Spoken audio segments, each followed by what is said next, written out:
So I just want to add on to the last question.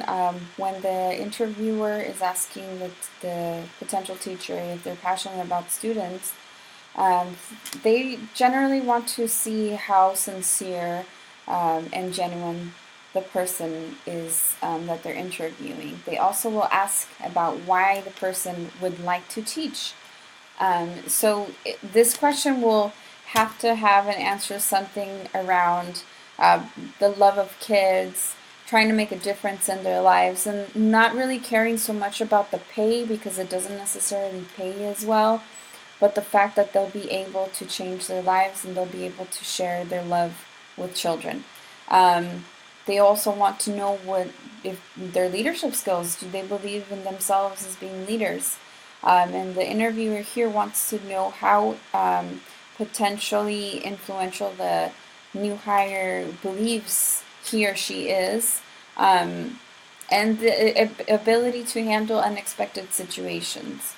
Um, how motivated that person is and how motivated they are also to empowering others.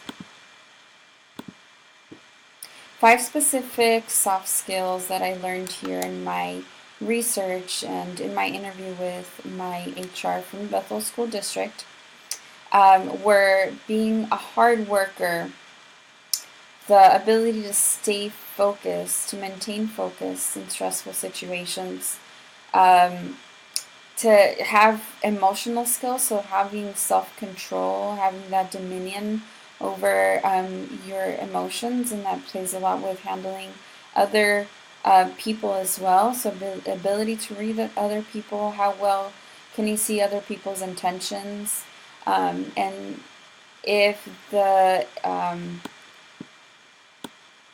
new employee is well at or experienced at adhering and mandating policies and procedures within the workplace as well.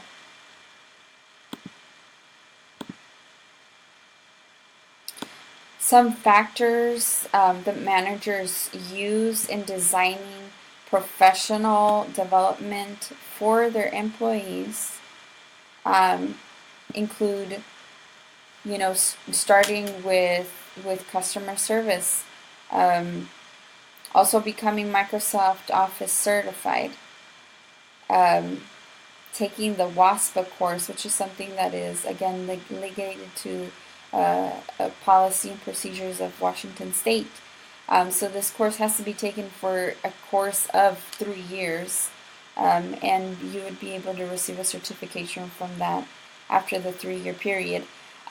There will be continual trainings for employees, supervisors, new team members, especially, and this will also play into coaching and mentoring and sponsorship. So what the Bethel School District tries to do is pair up the new hires with someone that is experienced in the same position for a few years at the very least, so that this person can coach them and mentor them throughout their beginning stages of this new employment, no matter how experienced they might be just coming into this new school district. They want to make sure that the same culture, atmosphere is maintained throughout the whole school district, and this is the reason why they do this modeling type of pairing, so that they can achieve the desired skills and behaviors that the HR department and the Bethel School District is actually heading towards, or what they're looking for. Some ADA and EEOC laws and regulations. They include accommodating employees and finding those accommodations for them. So there is a couple of examples that my HR did provide for me. But being able to have a well-rounded understanding of that is very important. Um, can the organization provide these accommodations? That's a big question. In particularly the instance that she mentioned to me, there was a time that the school district was not able to provide that accommodation specifically for the employees. So They had to bring in some attorneys and make sure that they were following every single law and regulation before actually explaining to the applicant that, for budget reasons, the school district was not going to be able to hire that specific applicant, um, because they were not going to be able to provide those certain accommodations for that employee. But for the most part, any type of hearing aids, they've even for visual aids, larger prints for materials and curriculum. Those things they try to do their very best to accommodate. ADA laws and EEOC laws are very important also to keep in mind and to provide to the organization itself. Um, so one of the instances was in order to be able to acquire one of the teachers for a sign language position, um, they had to pretty much hire two people because a specific teacher needed an interpreter herself. Um, and so, for budget reasons, once more, they were not able, or they concluded they were not able to hire the specific applicant because that would mean hiring two people for one position, and just budget wise, they could not afford that. Um, so this plays into having or avoiding all type of discrimination, because there literally is no room for discrimination in the workplace, according to the Bethel School District. So some job descriptions here is for an exempt position. An exempt position, according to my research, is based on salary particularly.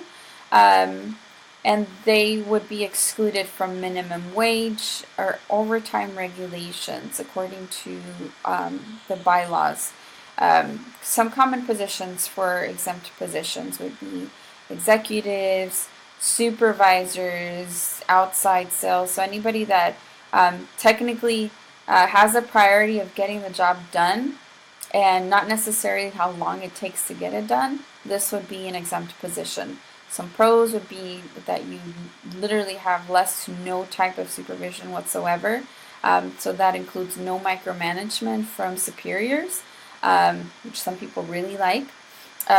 Con would be that, or something negative would be that this may include numerous hours of work. So until the said task is completed, you're probably looking at many hours, many extra hours of work. A non-exempt position would be that is paid hourly, and so any type of overtime must be compensated, and usually it is compensated. So our pay should be at least the minimum wage of the area. Overtime pay will be the regular pay plus half of the minimum pay per hour overtime. Over the 40-hour per week mark. So any type of overtime that may be necessary to complete the tasks is appropriate for a non-exempt position. Some pros, that there's plenty of opportunities to be able to provide more income. Some negatives is that you will be a little bit more micromanaged because there will be no room for lack of or misuse of that time that you are being paid hourly for. Some training curriculum outlines is for new hires, that gathering of information is pretty much the first thing that they do. So they gather IDs and documentation that has not been provided already through the online application forum. They go through some videos of basic but very important policies, rules, and regulations. The onboarding part of the outline for the training curriculum would be revealing materials and curriculum, because before this part of the onboarding or new hire process, new hires would not be able to be provided this type of information, but now they will know what the curriculum and materials are. They, again, will also be paired up with somebody more experienced with them in the same position so that they can continue with any type of mentorship. recommendations according to my HR manager were that education would be at a minimum of a bachelor's degree, which I totally agree with. The more knowledge you have, the better equipped you will be for this type of position. Experience would include any type of office work. They will pretty much start you off as a secretary or a front office or even a receptionist if you have no type of experience in this job already. That's what you'll probably start as. You will need some basic knowledge of FMLA laws, EEOC laws, and ADA laws. So my interviewee actually said that you should be prepared to just indulge yourself in all these types of laws prior to coming into a position in HR department. Some skills that are necessary are relational skills, so being able to handle working with other people. Psychological studies, how to prepare yourself emotionally for some of the tasks that are required from this position. Having to let go of somebody, having to not be able to hire somebody that you really want to hire, and then disciplinary also strategies and methods. Those are good to know as well. So that you can bring them to the table for the HR team to be able to discuss them and be able to apply those that do apply to the job. Technology that would be required for this job is data entry is a huge one, is a major part of their job. Actually, she did mention that a lot of people believe that HR is particularly or mainly focusing on people and handling people. But in reality, it is a lot of data entry. And so you have to be prepared with knowledge of any type of softwares for this. And if you are really good at statistics and graphs, that is a really big plus. At the rate that the HR department is going, you will need to have a good handle on data entry, statistics, and graphing for this type of position. Some challenges in the HR industry currently are being able to hire the right people, just reading people's intentions altogether, reading their sincerity, how much are they interested in this job and this position that they're being offered, and just pairing the right people to the right jobs. Also providing necessary accommodations. Again, trying to see in all means and ways if that person is the right fit for the particular job, trying to see if you can provide any type of way to fill that accommodation for that particular applicant. And if not, being able to find out the real reason why, so that you can have a legitimate explanation for not being able to hire that right person for that right job. Handling and administering terminations. So again, this is a huge one that they will have to go through, and this particularly will be a challenge with your own self as an HR manager, being able to handle your emotions in these type of situations and being professional as possible to handle these situations. Staying in compliance, being able to adhere and also to maintain everybody accountable for compliance and any type of rules, regulations, stipulated by the state of Washington and stipulated by the company itself. And she said also being able to keep it together. There's many times where it might be a very stressful day, very stressful, time handling people, handling data entry, and you have to just keep yourself professional and be able to uphold yourself so that your reputation is not damaged within the company as well. I loved this quote that I found. It says, "The heart of human excellence often begins to beat when you discover a pursuit that absorbs you, frees you, challenges you, or gives you a sense of meaning, joy, or passion." And this is by Terry Orlick. Again, my interviewee was Meredith Colvin, and I believe she's got the heart of human excellence, and she really does belong in the human resource management position, because she did an absolutely great job of providing me with this valuable information from the Bethel School District, and provided here is her contact information. So thank you for watching my presentation, and I hope you enjoyed.